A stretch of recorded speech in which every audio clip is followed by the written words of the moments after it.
Alrighty, guys, well, welcome back to another episode of the On-Site Inside podcast. I'm your host, Corey Tompkins, and today it's episode 46. Just want to make a little public service announcement before we get going. For some of you guys that are listening, we are getting the roof replaced in the studio at the moment, so please bear with us. But we've picked a good enough time, I believe, anyway. So we've got Jimmy Gray. Yeah. From Penelope Homes.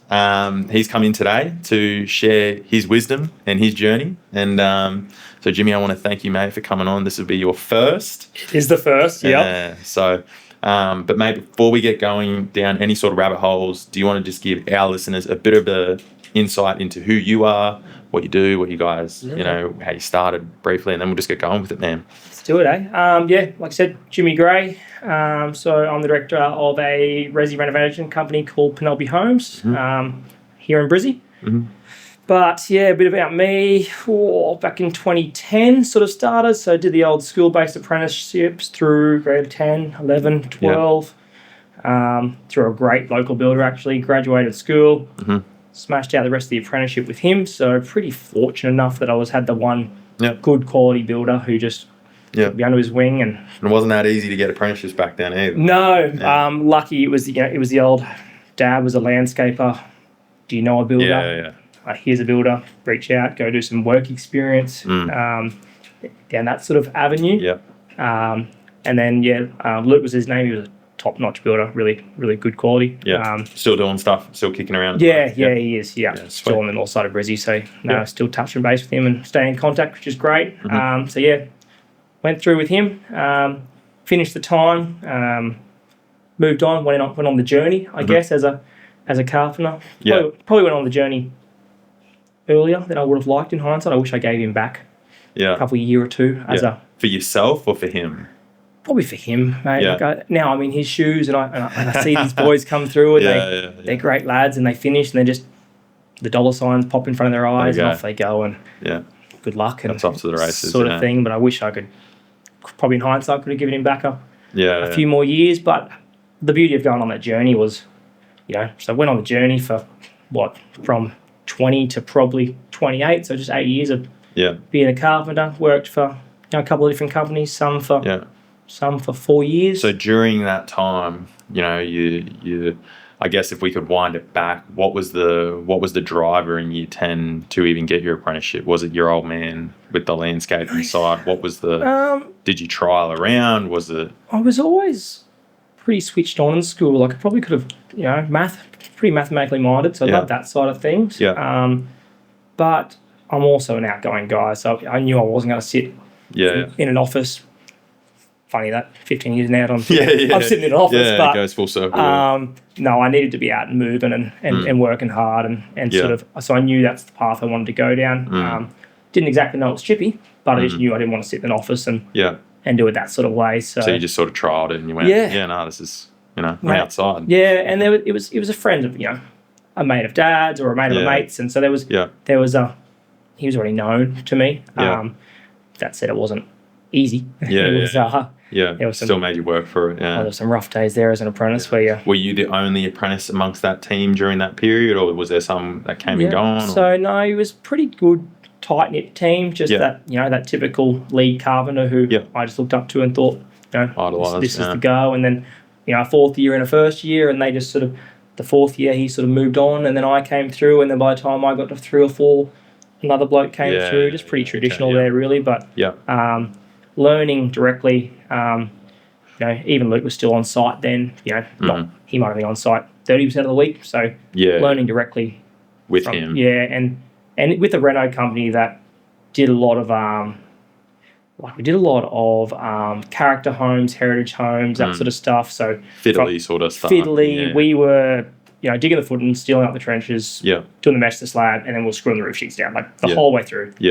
So you sort of get a bit of everything and realise what you do like, what you don't like. I don't like digging holes. Exactly right. So, but you get to do a frame and you think, oh, this is great. And then typical renos, you finally get to build a frame and then it's done within 2 weeks. And then you're back to the next thing. Back doing something else. But no, that was the apprenticeship side of it, and it was good, to be honest. At the time, you think it's hard and not going to lie, there's not days you didn't sit on the end of the bed and think, Was money ever a driver? Because this is a funny subject that, I feel like you would face now, fast forward 15 years.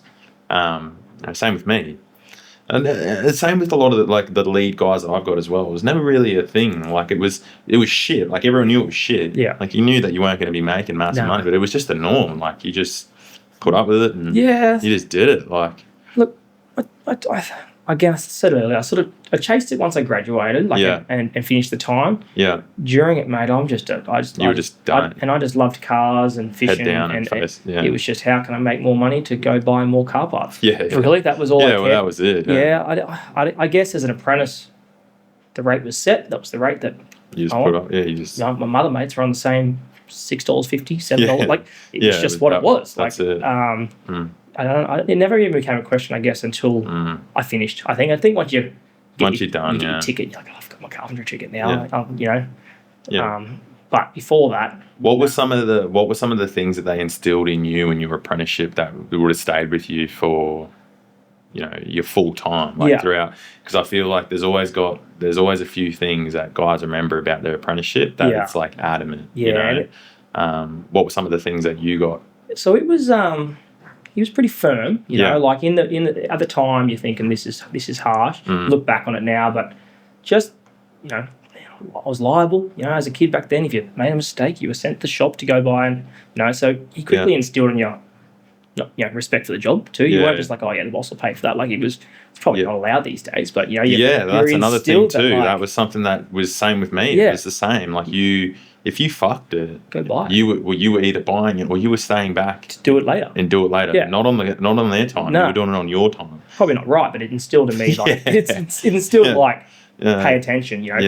Most of our lads fuck ups these days. They're just not thinking. They're good enough. They just switch on. Got to start thinking. So that was great. But he was really being that heritage stuff, it was just the attention to detail. Yeah. That was really good to see. Like, it wasn't until you go on your journey later you think, oh, wow, there's chippies out here that are just really slapping this together. Whereas we were taught, if the builder's blog came out, it was frowned upon, or the laugh and joke, you were sponsored by No More Gaps, that sort of stuff. Like, it was more just, you shouldn't need it. If it is a mill out, go back, recut it. So that was very much that type of work, and I think that was great to see. Now, you graduate and you probably get told you're too slow because you've got to go find. Well, this is another thing that we'll touch on, because I feel like, I sit on both sides of the fence. I've come from almost a trifecta of different avenues: the renos, the builder, the contract space, and I can resonate from each individual thing. And there does come a point in time where it's a balancing act. Yeah, for sure.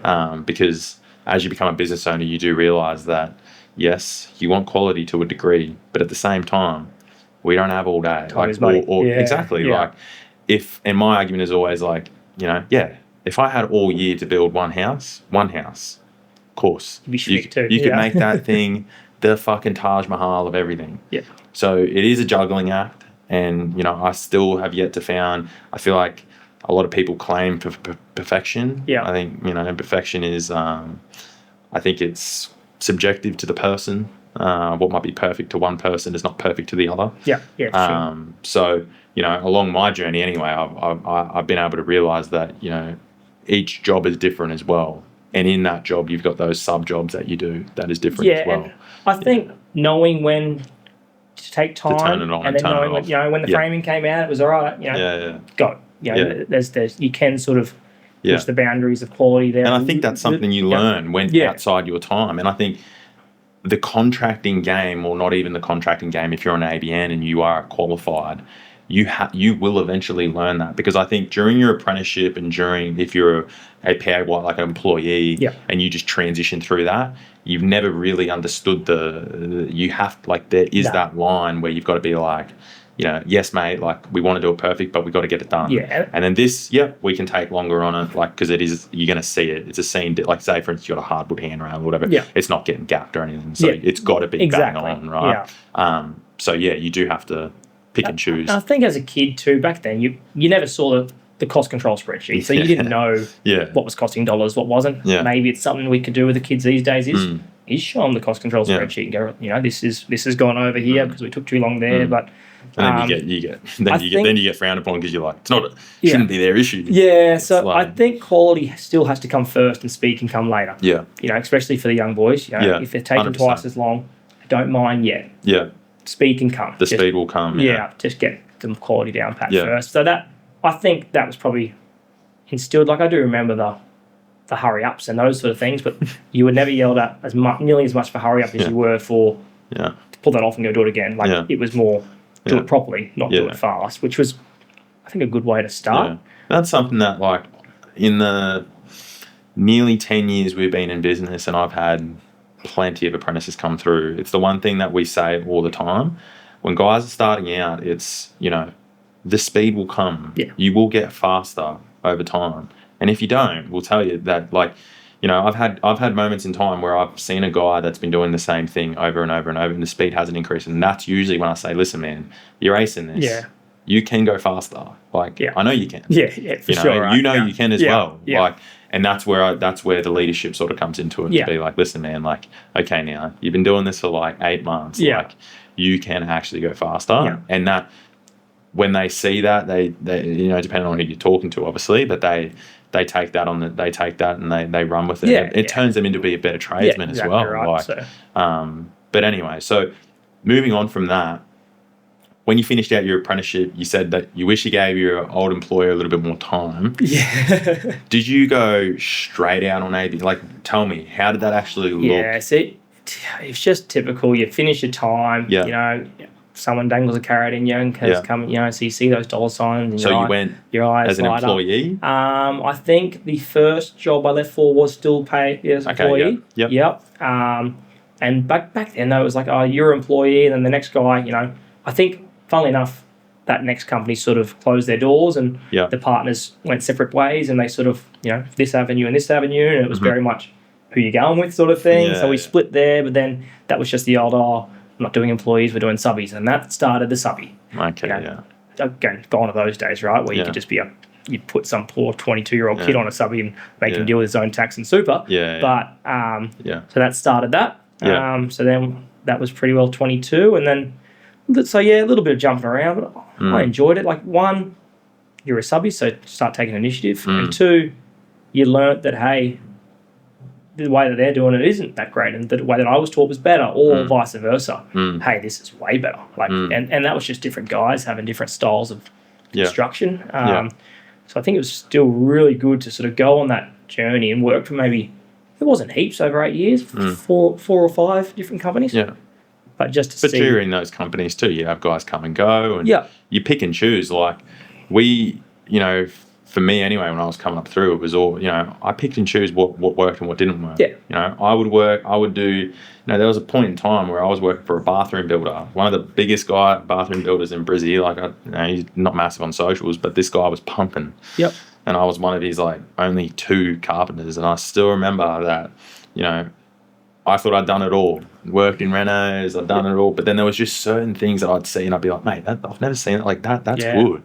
Well, that's good. And the way that you were doing it, or what they were using to do it, I was like, I've never seen that before. And then I just took it on board. And you learn that, right? And then you implement that later in life. And it might not be for 5 more years. Then you go back and go, oh, that's right, when I was working for... But if I was just pigeonholed in the one thing, set in my ways, doing believing that this is the best way to do it, it's like, I just don't think you come with that experience. And you need to broaden your sort of idea of different ways you can do things, right? So, no, that was terrific. I could just go in, and then you saw things you didn't like doing. You know, like we were doing, one builder was doing real nice high-end stuff, but it was a lot of, you know, architectural designed slabs, and I sort of, that's where we went, no, you know what? My interest is timber. I enjoy dealing with the old heritage homes and the Queenslanders and lifting them. And but there's no way to learn. You got to try them all. See how you go. Even did a small bit, you know, 6 months stint doing schools. A lot of those architectural builds too, with those cantilever concrete things, structures and that. A lot of the programs and the way the sites are run, it's like commercial driven. The CMP, steel frame, like that. It's essentially that. Like it is a house, but it's So I think that made me sort of fall back in love with the craftsmanship of carpentry and that side of things. So that was definitely sort of where I sort of wanted to take my journey anyway. So then you push yourself in the right direction. So that was sort of, where are we? 20, 25, 26, 27, those sort of years. We're just And home life and when did all that start? You mentioned your kids. Mrs. Was that kids. all sort of kicking off at around that time? You were still contracting. So I'm only 30 now, so we haven't gone too far. I met the missus when I was 21 at the local pub. Again, so it's nice to have a bit of an old school story where you sort of just met at the pub. No Tinder. No, there was no Tinder then. It's just there was no Tinder back then. You sort of ran into each other and that was it. The kids, so a couple of kids have popped up over the way, so 4 and a 2-year-old. So that's I think the first daughter, she popped up when I was still just a carpenter. And then it was okay. So number 2 came along and we went out there. But so that was about 25. And then I sort of got in touch with the last bloke I ever worked for. He's actually been on here, Brownie, Ryan from RKB. So Ryan was the last guy I worked for. I supervised for him for about 3 years there. And he was really good. And you hear a lot of builders talk about it. He knew I was there to learn how to be a builder. I was doing the Cert 4. I was getting my license. I was doing my supervisory experience. Did you also tell him that during? Yeah. See, this is another thing, and I guess for the guys that are listening that are in that space, like we've got guys that are within us as well, where don't hide it behind a closed door and try to keep it to your chest. The best advice that I can give you is, if that's something that you want to do, is you need to voice it to your employer, whoever you're working for, because don't think that, he's going to get rid of me because that's what I want to do. If anything, he'll probably actually lean further into you and actually give you more. And actually expose you to more. And he got me behind the office doors, showed me the spreadsheets, showed me this is why you're doing it. Gave you that leash to go, well, this isn't all, fun. There's more to it than just what you're saying. So he was essential in that whole side of it. And that, but it was from the start. I'm after my builder's license here. I'm doing. I think it was back then. It was Skills Tech TAFE, and I was doing night school 2 nights a week. It took you 2 years to go and get a builder's license, and there was no. Took you ages. There was no 10-week course. I think I ended up getting knocked back I got knocked back through QBCC like 3 times. And that's a whole nother journey. You got your Cert 4, then you got to try and apply for your license, and that's I think my binder when I sent it in, the final one was would have been like maybe like an inch or 2 thick. Fully detailed, with exactly the jobs, the jobs photos. Are on the photos, descriptions, what you did. There's everything. In that, there's a lot of companies out there now that are selling this thing about they'll help you put it together, but they're not cheap either. And back then, I didn't have a shit ton of money. I think master builders were the only sort of mob that. But they would help you, but they wouldn't do it for you. No, they'd just say, these are the things that we would recommend you to do, and then you would still have to do it. So for me, it was like, as I said, I didn't have $4,000 to drop or $3,000 just to drop on an if. I just had to do it. So I was like, same. You would have to go on that journey to fucking the spreadsheets.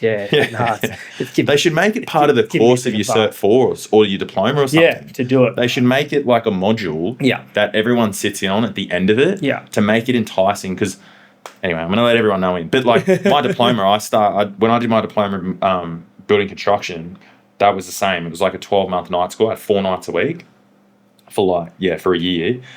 Basically, we started out with like 25 guys. By the end of it, there was only like 6 of us. They're dropping off, Everyone dropped. I still remember the last class we did, it was with Steve. I'm still keeping contact with him through Master Builders.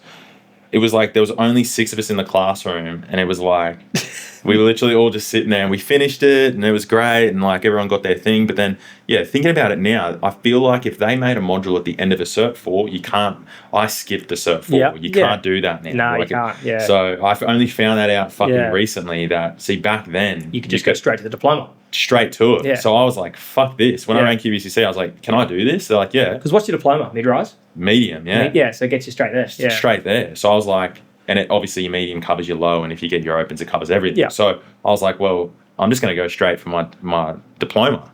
So I did that, and then, I still think that they should have the module at the end to help, and that module should be, listen, this is how you should set out your thing, whether they have the experience yet or not, because their argument's going to be, well, you don't even have your site supervisor's license, so you shouldn't even be applying anyway. But I think you should just at least show them and say or create a template or something. And because I'm hearing rumors now, and I haven't applied for a builder's license. I got mine at that 26, 27 years old. But I think now you're showing pay slips and proof of employment. And, you know, back then it was like, you've got to show that you're actually, now it's like, you've got to show you've been a supervisor for 2 years. So, that was another thing that I fucking learned. So when I originally went, I remember I sent it all in. I gave it all to QBCC. I was like, yeah, I'm in. I'm done. I've got the license. It's all there. I remember I was doing fucking like, I worked for so many different guys. I was doing favors on weekends for like trying to, like I'd already worked for him, but then I was like, listen, if you can just help me, like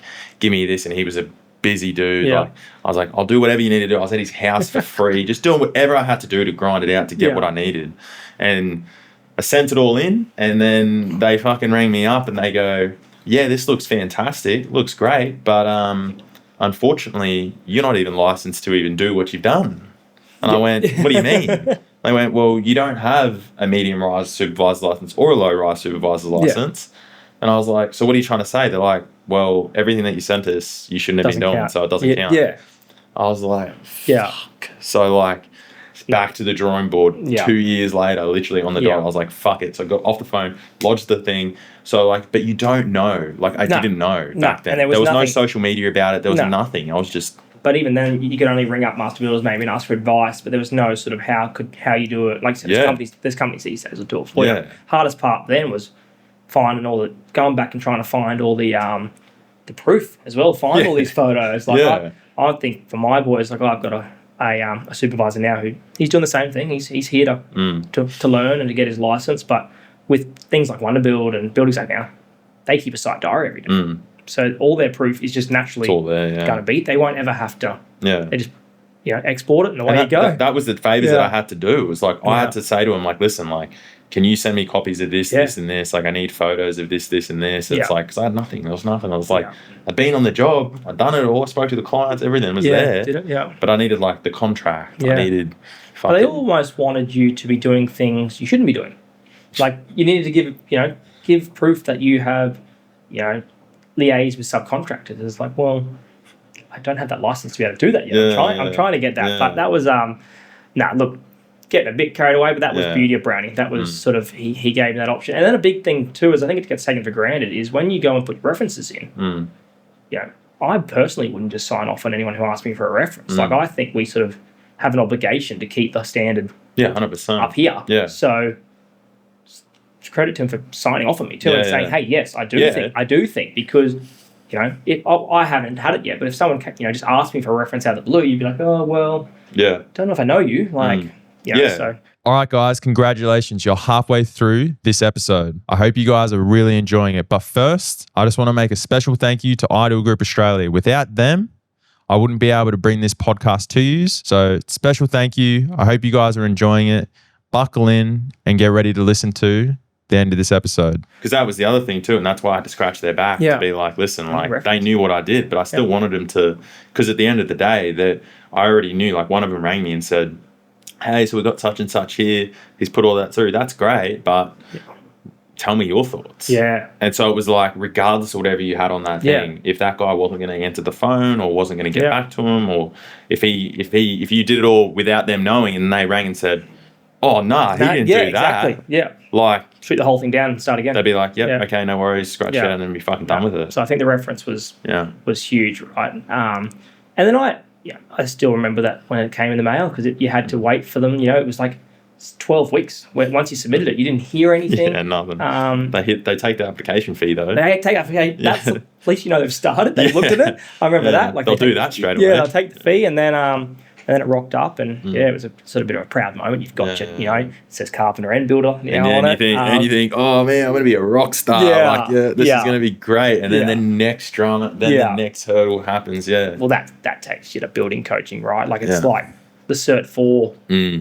It's sort of touched on a little bit of everything, but it's almost like they need to go, right, now I really think you should go get a builder's coach or someone who's going to coach you through client communicate, how to be a builder. Like they teach you contracts and how to not get sued and not, to a degree though, sort of, like it's so vague, It's like, how can you mitigate this and certain clauses to look out for, but fuck, like, no, you're going to get done. You're going to get done. Yeah. So at least there's some really good builders coaches out there now. And, so that'd be a huge advice of mine. And even if you're just starting to think about getting your license, I'd be jumping on board one of these sort of training organizations. And because you are sort of the best thing about those are the builders in it. Yeah. It might not necessarily be the bloke running it, but it's definitely the community that you're in. Yeah. You can reach out to, man, again, 10 years ago, imagine if you could just, these days everyone's willing to share information. Yeah. Back then it was like, oh, well, I went through it. You take my business. Figure it out. Yeah. Now, like, you make a call.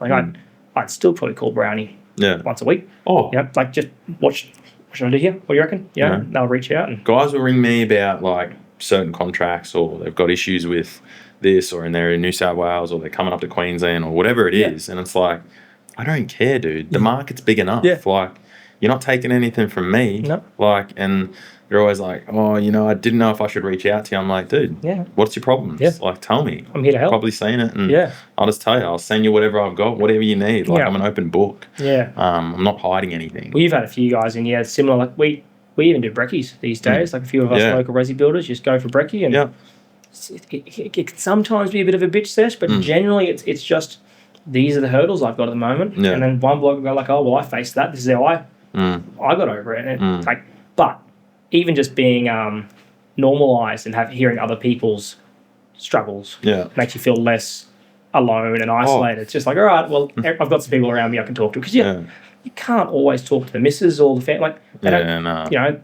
it's building. It's very much its own niche sort of issue. But also, it's like I've sat in here and spoken about, like, my thought process with all that, and you want to use your partner or whoever it is as a sounding board, and you still want them to be involved, but at the same time, you don't want to be putting everything on their back.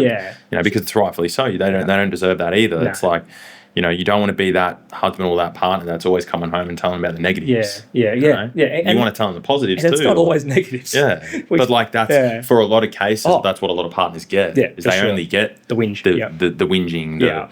This guy didn't rock up when I needed to. Fucking this client's not paying, and so I've definitely had to. Even for me, I've definitely had to fucking catch myself to be like, all right, like, that's just business, though. And as much as these brekkie groups can talk about the whinging, it's now not as concealed to talk about the wins.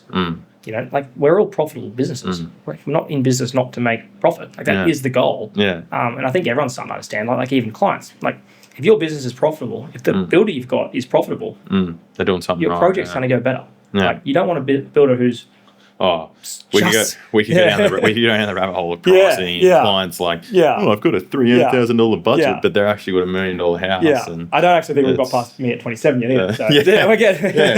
We're getting there. But I guess let's jump forward a little bit. Penelope Homes. Yeah. We talked about the name. Let's go through the name first. Talk to me.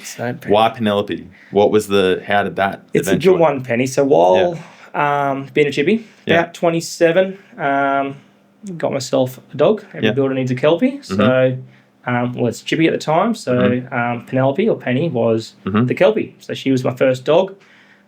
We rock up a site. Everywhere I went, she went. Everywhere I went. She was just a shadow. Yeah. One of those, nothing against the dogs I've got now. They're still great dogs, but sorry, Paisley. But Penny just didn't need teaching. You could be on a main road job and that girl just would not wander off from sight. She'd probably go sit with her nose on the footpath of the main road and just not budge. She just knew that was where to go. Once she'd have enough, she'd go sit in the shade. You just didn't even have to worry about it. So she was just a really good dog, just a top-notch dog. And every site we went to, the client knew Penny. All the subbies knew Penny. She was like a mascot. She was there. She was always there. If she wasn't there, it was, where's Penny? You weren't there. Yeah, exactly. And you could go to the shop to get smoko, tell her to stay, drive off, and she'll be back on the site still when you get back. Like, she was just I don't know. I don't know. I didn't teach it. She just sort of was it. So sort of had, Penny, the young girls, the kids, and then, getting ready to sort of launch the company, and unfortunately lost her at about 4 years old, which was far too soon, and just, it broke your heart, losing your first dog. Like, you meant to have these dogs for 10, 15 years, and all of a sudden you're like, oh, I've lost her after 4. So dedicated the company. So then thought, namesake, why not? Let's run it on. Penny, bit of a bit of a feminine touch, I think, on a bit of a male dominant industry. It's true. Back in the day. Yeah. I still get people who think I'm Penny. Still get a lot of phone calls. Jimmy's I'm not gonna lie, Brie was like, when I said, I was like, I got a podcast today with Penelope Holmes. She goes, oh, what's she like? How's she like? I'm like, no. It's quite called Jimmy. Yeah. I was like, no, it's Jimmy. That's, So we still get lots, right? We still get that all the time. Yeah. But fair enough, it's a company named after a dog's name. But yes, that was the namesake of Penny Holmes. And yeah, I think it's also fun. It's a bit of fun. What's a name, right? Like, so it may as well be something. That's it. Like, I feel like a lot of guys in business, like this is a little side quest, but business names, right? Everyone, what should I call my business? And you get so bunkered down with what the name of the business is going to be. It's like the business is nothing. Like the name is not. It's relative to the business. Yeah. It's like you pick any fucking name. It doesn't matter. But if it's a jug, like prime example, Amazon. What? Yeah. Like. Yes, everyone hears that now, they think of this conglomerate, it's massive, right? But back then, fuck, if you came in and said that, you'd be like, oh yeah, like weird, but okay. Like, I always try to compare it to like, early 90s Seattle rock bands. Yeah. They all meant nothing. Yeah, nothing. Pearl Jam, Silverchair, like these are just nothing. What does that mean? Yeah. Now it's just a household name. People know, So really that was all it was. It was don't get bunkered down. Yeah. I didn't really love the idea of having my name in it or attached to That's it. interesting, I just thought it'd be nice to have something that's standalone, separate. It is the company. Same with me. That was always something that I never wanted it to be like Corey's fucking da-da-da-da-da. Yeah. I wanted the business to stand on its own 2 feet, essentially. And I'd had that time to be able to get that. I'd been given that feedback from other builders saying if I could go again, I would detach my name from it. Like I detached my initials, and I was like, okay, well, I'll take that on board. Because it is, and that's where we are now. The company isn't me anymore. It's much more than just me. Yeah, 100%. There's a lot of people involved. Yeah. So living, breathing, it's its own thing. That was about 20. What are we now? 2020. So it would have been about 27 years old when. And when you first you get your builder's license, you go out for dinner with your missus, you think this is fucking fantastic. I'm a fucking superstar now. I'm taking over Brizzy. You get the name, you get the company, you get the ASIC thing, everything's done.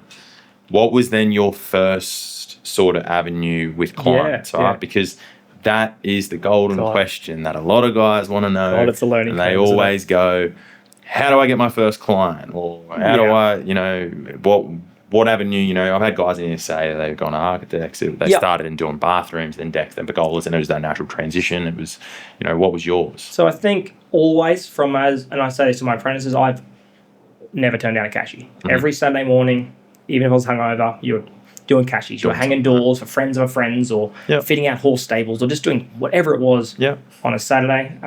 Not knowing that probably was, broadening your contacts and you're starting your client base. You were starting your client base, right? And then it was a deck for someone. This is all Saturdays, and I think I got the ticket. I was still just working for Ryan, knowing that when there will be a plunge eventually. Yep. You expect that plunge to probably be, I'm going to do my own job for 3 weeks. I'll come back and sub you as a carpenter for a week. And he was really open for that. And I think that's a great way to do it. That is great, because not a lot of guys offer that either. Like you're in or you're out. You're out. So, that was great. But there was, it never eventuated, unfortunately. It just took off. Yeah. But I think, a bloke that I did a deck for reached out and said, I'm looking to do a renovation. Can you do it for me? In hindsight, way too deep, too early. On a cost plus contract, throwing just 10% on top of everything when probably losing money. And we're making money. We're making money. So an absolute shit show, to be honest. We built it fine. We had a great relationship with the client, and there was no contracts, or it was just an Excel spreadsheet that I didn't even know softwares existed. You were just keeping track of expenses and sending the client a bill each week, and he was paying it. I still remember he'd send me an email saying, Jimmy, you've given me the GST price and then charged me GST, so doubling up on that. You just oh, sorry. Yeah, you just don't know what you're doing, right? But that was the beginning. So that job, that was still typical north side renovations where they don't have legal underneath. So you're putting beams in everywhere, and bathroom renos, big decks, patios. Yeah. But you were approached, and it was, you had the opportunity then to either turn it down and sit in there and say, no, this is too far for me, like too much of a risk. Or you could just be like, you know what, I'm going to fucking do this. Yeah. And I don't care if I lose 150 grand. No. But I'm going to do the right thing by the client, get the job done. Yeah. And I was probably overly confident at the time. Probably far too confident, but you just jump in. Being cost plus, it didn't get me into too much trouble. I still remember then, he's still with me now, Ryan. He's actually my supervisor now, but he said, when you go on your own, call me. And I called him, and he's been here since that day. Yeah. But yeah, so that was that job. And then you did the bit of advertising, bit of, community notice board, that sort of thing. But mainly my client database from Cashies got me through for about a year. Just doing bathroom but renos, it's also like stuff. And the Cashy thing, right? This is something that I speak to a lot of guys that want to go out there. During my apprenticeship, I literally still remember very vividly, I was earning more money on a Saturday and a Sunday that I would earn during the week, hand over fist. Easy as. Like, on an 8-hour on a Saturday, I'd probably earn more cash on that one day from Joanne down the road or whatever. I wasn't stinging her. It was just that's what I was charging, and I could get the job done quick and fast and good. And then that would cover like way more than my weekly thing. But then, as I say to a lot of guys, don't just look at it as that figure either. Like, those contacts that I had, as you said, started out your client base, and they do mature. Yeah. Right? It matures over time. That little person might speak to this person, then this person chats to this person, and that what started out as a bathroom, now they turn into a reno. And then do they all stay with you for your full duration? Like, no. A lot of the guys that I was doing cash work for, applicable now? No. But don't forget, I'm 10 years down the track. So it's like, but during that first growing phase, that was like, those first 2-3 years, I was riding that wave of those clients and those people, and I was just doing fucking anything and everything. For sure. So that's what we did. Plus the Cashy thing as a kid. Yeah. Was great because it paid for your Saturday night. Yeah. So you just an extra few $100 cash in hand back then $100 cash in hand to go out all night. So you weren't actually touching your income. You could use kids that. Just they want a fucking week. They want to work less. Most Saturdays it was at least 7 till 2. You go and do that Saturday, but I didn't think of it as building a client base, but that's exactly what it was in the end. You were doing it without knowing it. Not knowing. So that was really good to have that. And then, one client in particular reached out, and then we, it never stopped, actually. And I was waiting for it to stop. I wasn't scared of it. If we could fill 6 months of the year with my own jobs and then reach out to the building network and go subby. So is that was another question that I was going to start going down, because a lot of guys get nervous in business, and builders primarily, right? Yep. They got to ride if a typical builder's got 6-7 guys on board, they do one build, or 2 builds a year, but a lot of the times, the builds don't always line up perfectly. There's always that fucking downtime in between, like this one's hasn't got the civil ready yet or whatever, and it's like everyone always frets like, what the fuck, like how am I gonna cover wages and stuff. So like at the start, we used to do the same thing. I used to basically have my own contracted jobs, whether it was fixed price or cost plus, whatever it was, and then if in those downtimes, 3 weeks, 3 months, whatever, you lean on those other people in and around you and say, hey, mate, listen, I got 4 guys. Do you need a hand? Yeah. But they get snapped up like that, too. Like and we usually float, and I would just float that around, or, I wouldn't recommend it, but I did go volume game as well for a little bit and contract down that path to fill. Yeah. Because, what are you going to do? And I remember as the carpenter being, probably not the right term, but farmed out. I remember hating it.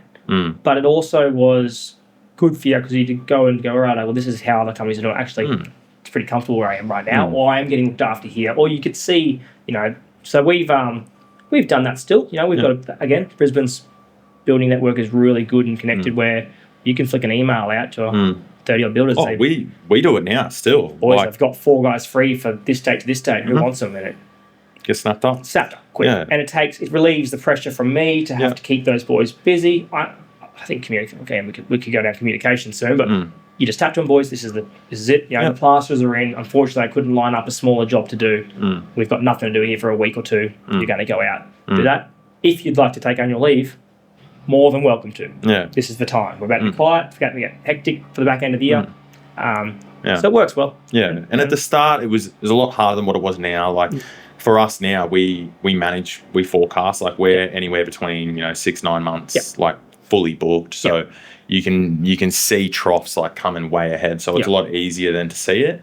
And it's the same sort of thing. Like when we're running, you could only imagine when you got like 25 people on wages, you fucking nothing ever works. You could have all the jobs in the sun, you got all these projects lined up. It's fucking great. But all it takes is 1 week of rain or this contractor didn't come and bang, pushes your pipeline out like 6 weeks. So like for us, if we can catch it, we do the same thing. Yeah. Put out emails. And they bang. Some guy will just snap them up. They're like, yeah, man, I'll take him for fucking, we need to push on this or we need to push on that. So it is great, So don't, for the guys that are in that spot that if you're thinking about doing it or whatever, like you've really got to get creative with it. But, you will find something. And you don't need a full pipeline to go and have a go. No, it can be you never will anyway. No, it can be super broken up. You never will. No. And it's like, I agree. If you're waiting on the fucking thing to be like, I need to be 6 months fully booked every single day before I take the jump. Well, mate, you're never going to take the jump because it's never going to work like that. Yeah. And when you first go out, overheads are low anyway. That's another thing. Yeah. Do an overheads calculator when you first go out. Your own best thing you'll ever do. Figure out actually what it costs to get out of bed each day. But they'll be low because it's just you generally, maybe an apprentice. But you can just have a lull. It's not the end of the world. You can go subby for 2 weeks and a month. Just keep the lights on. Yeah, it's not that you don't need to be making a shit ton of money. If you're keeping the lights on over that 3 month period, guess what? You haven't gone out of business. So you're still in the game. Well done. You know what I mean? Like you're still in the game. Yeah, for sure. It's like if you let it affect you and you're like, nah, fuck this. I'm not like the whole mentality of like, I'm not working for nothing. It's like you don't have to work for nothing. Yeah. But like, man, if you're gonna be in business long enough, there's gonna come a point in time you're gonna swallow your pride. I wish I could tell that to my older self though too, right? Like there'd be so many sleepless nights where you're mulling over things that you think were the end of the world, but they're not. Yeah, no. Like, it doesn't. Contextually though, like it's at the time. The same. So I would say the same ATO bills I get. Like if I got ATO bills now that I got 10 years ago, I would honestly probably be on my knees. I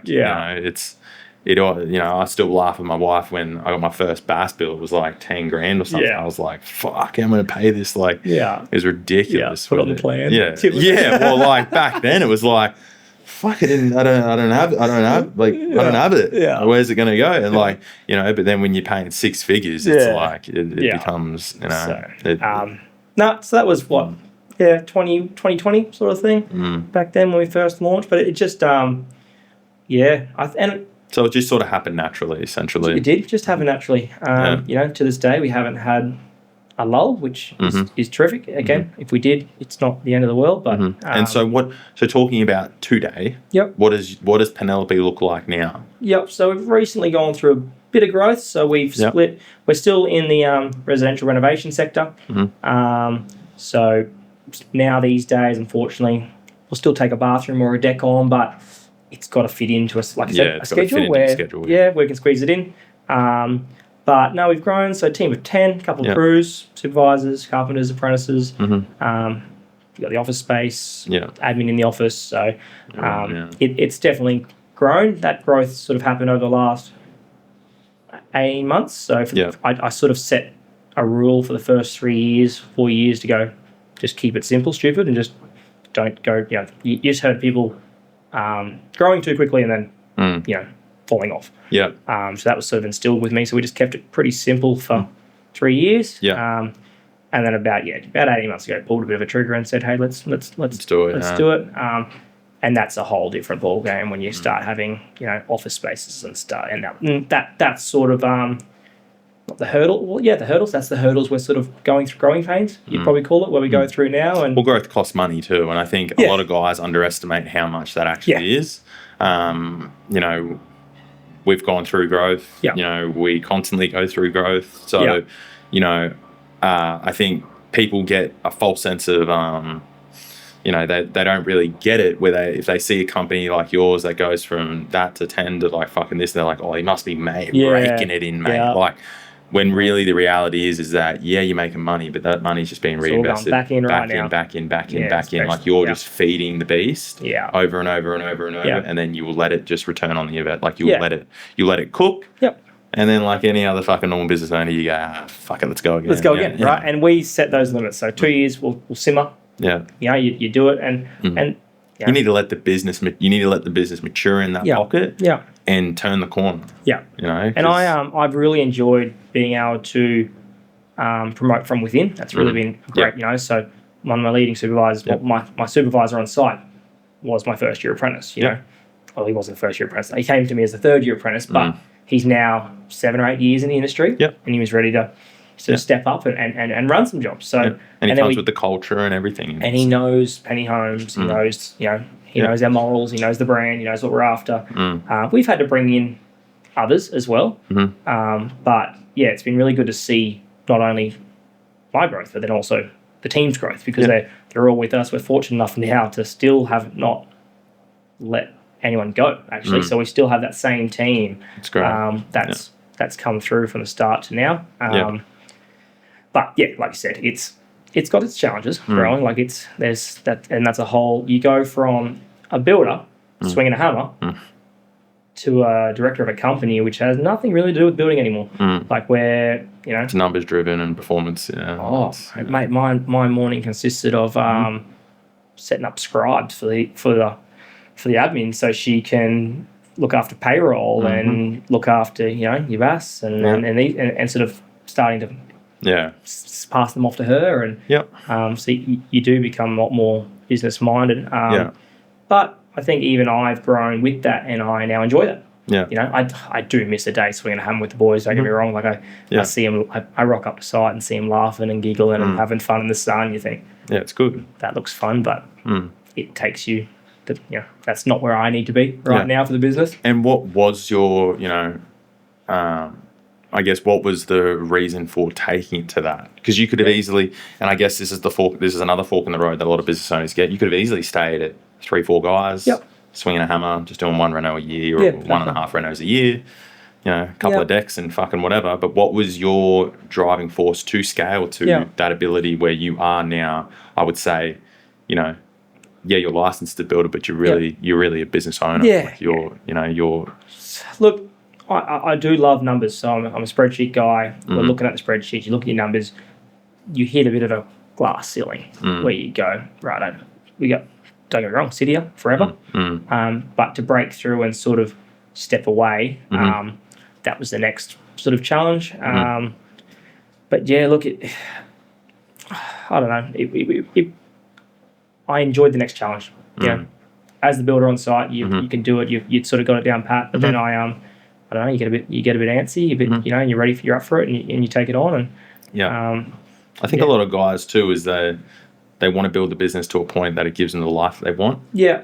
And in order to do that, the business, and it's contextualized to each business. Don't get me wrong. I know guys that run 4 guys that can do the same revenue that I do. Yeah. Right? But you do need to get it to a point that it can give you that. Yeah. For me, it was time back with my kids. Yeah. Wow. Sure. That was the biggest lever for me to be like, listen, this is great. Like I'm making money. I can be on site. It's fucking fantastic. But I got no time for my kids. Like I'm there Monday through to Friday and a Saturday. It's like at that point I'd be better off. And the reality check for me was like, you'd be better off just being a chippy, working with someone else. And that was the conversation that me and my wife had. It's like at that point, and this is what a lot of guys don't understand as a business owner, it's like at that point, I may as well have just been a normal chippy. Yeah. Because there was no fucking, what am I getting? I was getting an extra, I might have been making a little bit of a profit. Very least a supervisor for someone. Exactly. Really, I could have just been doing that. So it was like, okay, well, fuck, that's not what I'm in this game for. Yeah. Like I haven't done everything that I've done just to do this. So that was the lever to be like, okay, fuck it. Like, let's go. Yeah. And then we drove and, we've turned the corner and everything like that. But so we're in it right now. Like I probably didn't really fully understand that when we grew, how much of it doubled. So I've never worked more in my life than I did these last 3 months. Like just everything double, right? You don't even expect it to double, but your cost controlling double, your data analysis, everything double. We're over that bridge now where we've brought in people to be able to help with that. But a huge goal of mine, and this might sound silly, but it's just being my kids go into school next year. I want to be able to pick them up at 3 o'clock. I want to be able to close the laptop and go and pick them up. And you should be able to too. Yeah. It's like you deserve the right to do that. Yeah. You know, you fucking you stress all day, you put your balls on the line, you take the risk, you carry it, and like I do not feel guilt at all. No. You know, I fucking we do what we do and like we pay our boys well.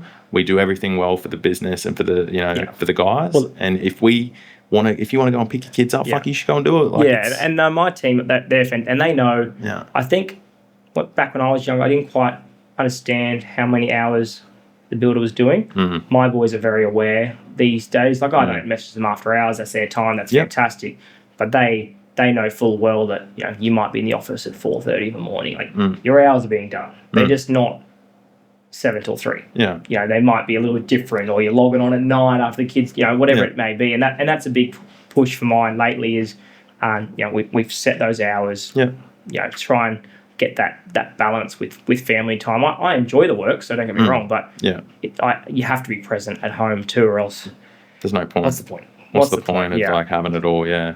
Like it was, it's with building the business and scaling and everything like that. Like, it's not for the faint-hearted, that's for sure. It is a fucking journey, and I think a lot of guys do underestimate on how difficult that actually is. And what my biggest lesson from doing it, I've done it now twice over, is that the team and everything like that, like with that hour scenario about when you're first starting out, and a lot of guys will get this when they first jump off the tools or they whatever, you feel that the team is like judging you that you're not getting anything done.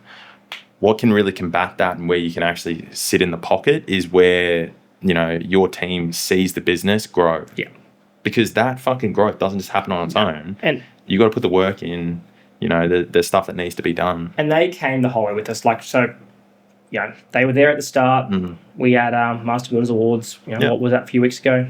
We were all there, all dressed up. Took out Rising Star, which was, and that was it. Like that was an everyone award. That wasn't just a personal award. That was like, well, we were there, but hey, this is all for not only are we growing, but we're building quality. And then they are, the awards are what they are, but it is good to be acknowledged and go, 100%. This is, this is working. This is on the right path. And 4 years in, so it's still getting started. That's it, mate. Still going. Another 4 years, it'll be 30 people. I don't know. I can't even think about that now. But I've had guys sit in here like, I've had guys in here say, oh, no, man, I'm pretty comfortable. And then fucking 12 months later, they're like, hey, man, you wouldn't believe it. No, we want to keep our clients happy, sort of work on that communication, have everything. Everything ironed out. You'll do that thing, typical business owner style. You'll get it dialed in and you'll be sitting there and you'll be done. And all the clients are happy. We could probably double this again. Maybe. I'll look back on this video and we'll laugh. It'll be good. But anyway, Jimmy, we're on time. And I want to thank you again, man. I think this one has been, for your first one, mate, it's been fucking fantastic. I think we got a lot of golden nuggets in there for a lot of guys. So thank you again, man, for coming on. I really do appreciate it. So cheers, I appreciate it. Thank you very much. Thanks for having me. All right, guys, that's it. Catch us on the next one. Hey guys, thanks for listening to this week's episode. If something hit home for you, it would mean the absolute world to us if you could like and share this podcast with someone else that would benefit from it. Tune into next week's episode, as this will be one that you don't want to miss.